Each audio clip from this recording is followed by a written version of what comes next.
ఇట్లా వేపుకొని పెట్టుకొని చల్లారి పెట్టుకోవాలి. ఎండుమిరపకాయలు 1/2 కేజీ ఎండుమిరపకాయలు పొడి చేసుకొని పెట్టుకోవాలి.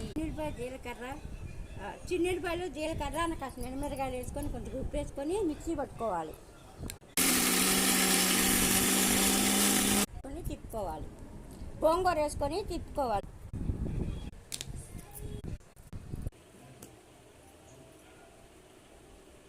మిక్సీ వేసుకున్నాక ఉప్పు కారం చూసుకొని తాలింపు పెట్టుకోవాలి. ఉప్పు కారం చూసుకొని తాలింపు పెట్టుకుందాం. శుభ్రంగా అంతా కలుపుకోవాలి. శుభ్రంగా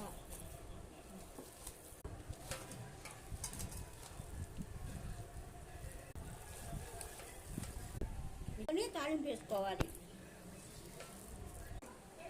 నూనె పోసుకుందాం. తాలింపుకి సరిపోను నూనె పోసుకుందాం. తగినాక పచ్చిపప్పు వేసుకుందాం.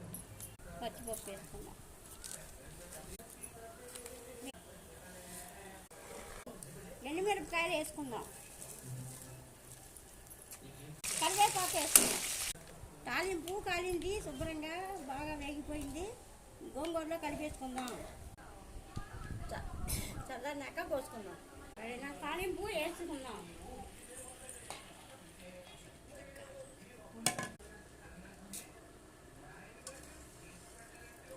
మళ్ళీ కలుపుకుందాము. తాలింపు వేసుకొని ఇలా బాగా కలుపుకొని ఒక జాడీలో పెట్టుకుందాం. గోంగూర పచ్చడి రెడీ. టేస్ట్ చేద్దాం. సూపర్గా ఉంది. గోంగూర పచ్చడి సూపర్గా ఉంది.